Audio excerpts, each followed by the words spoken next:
As far as being a booze fighter, I've known about it for a really long time, since I was a young kid. And meeting these guys at the year that I met them, which I'm not sure because I get around a lot, but when I met them, introduced myself and got to meet them. Yeah, like most people that talk to these guys that were still alive, and most of them are gone now, and that's the sad part. They needed to live to be 100 years old, so all of you people could get to meet them, you know. And I'm one of the few people that had that opportunity, and I ain't the smartest guy on the block, so I probably should have wrote it down, and I'm just incapable of doing it. So I just have what's in my mind. And being here on the 60th anniversary, when I started hanging around with these guys in probably 1986 or 7, something like that. And Wino Willie said that he wanted to start charters up with younger guys to do it there. And I said, well, I thought that was a pretty good idea. And starting a club in California is not the easiest thing you can do in life. And I ain't sure I was up to doing it. But one of the things that I'm up to doing is I hang with what I do. When I was in San Diego, I believe it was like 11 days before he passed away. But he spent the last 11 days of his life, plus travel time, in San Diego. And he knows where we're at, knows what we do and how we are. And you know, just a bunch of good old boys having a good goddamn time. You know? And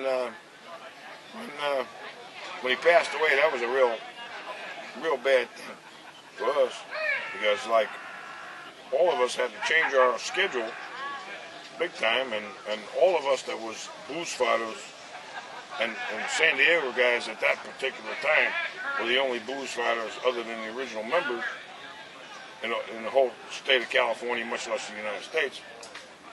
And all of us went to Fort Bragg, California, to go to his funeral with his family and his children and the whole 9 yards. And it was just the next week we had to, for the guys that went back to San Diego and the guys that, like myself, kept, you know, just stayed on the road to go to a Hollister and everything. But I mean, the amount of turmoil and the amount of what it was, and everybody from San Diego not only did the funeral, but they also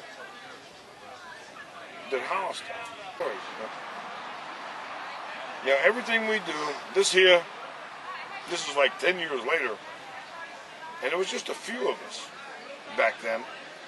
And in this book that the Bill Hayes guy wrote, the San Bernardino County Sheriff wrote me a letter asking me not to tear up his town. And like I said before, you know, I'm pretty limited on my education and the way I look at shit. But I said, this guy must be a fucking idiot, you know. Well, I believe I said moron, quote unquote. And all the people that were there, and it was like guys from San Diego, we were the only booze fighters around at the time, other than the original new guys. There's probably 100 of them in San Diego that have 100 of them of Southern California that have transpired. Like Tommy Bomber was here, stopped by, say hi.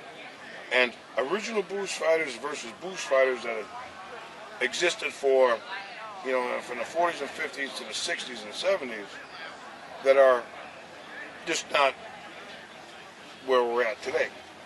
Before they got a sewer, and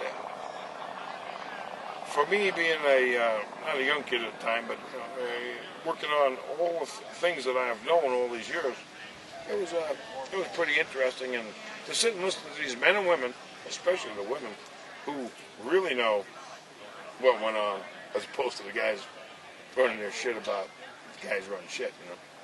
I like to say I have a degree in embellishment, and Most women I know, because oh fuck, he's a nice guy, but he's fucking lying through his teeth. we fit the party to the facts, you know. And all the years I did it, but for coming up here with Huck and Margaret and the hundreds, and I would almost be bold enough to say thousands of people have been here in 10 years to Huck and Margaret's place. The 50th birthday party for Huck, which was monumental. When I found Les Hazrat and gave him back his Boozefighters jersey because he didn't have one. Gave Carl Spots his jersey, and for me to be sitting here today, the honor I have is, Gil Armis's original wife had passed away in the last week or so, and if he was here with his son George or Frank, Gil Armis would be the most senior booze fighter around, certainly the oldest, and I have the honor of being the most senior booze fighter in the United States. And I didn't plan that, and here I am from 1987, 88 till today, and I am just stunned out of my mind, and I'm lucky we ain't indoors because my fucking head fits through the fucking trees, you know. And I just don't know what to say about that. You know? But the brothers I have and all the things we do, and you guys being here and meeting Charlie and pretty much a party club. We do what we do, and we are what we are, and I require in my charter that everyone maintain themselves in a certain manner, and you know, I say it to all my prospects, I say it to all my hang-arounds, I say it to all my members. You don't do nothing to get my door kicked in, I don't do nothing to get your door kicked in. And if you need to be doing something else in your fucking life, then I don't want out of it. I'm too fucking old to be fucking with anything else. You know, as witness to this whole operation we got going here, which is a good old overnighter, and that's kind of what I throw all the time, and everybody here is a booze fighter. I just think that is just so terrific. For the fact that 10 years ago, you know, you would have been talking to 6 fucking guys, you know? and some of the old times, it would be my guess that I never would have got a fucking word in edgewise.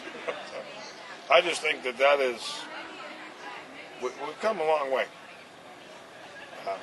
Lots of people in the news media that want to talk to us and all this kind of stuff. I got pockets full of fucking people that want to talk to me and interview me and everything, you know. Fuck, I don't want to talk to them. Because if I'm face to face with them, like I told you, you know, fucking last night, you know, they go, well, here's the fucking deal, you know, don't make me look like a fucking fool. I go, then we can talk, you know. But if I don't have that eye shot fucking shit with you, I ain't fucking talking. And that's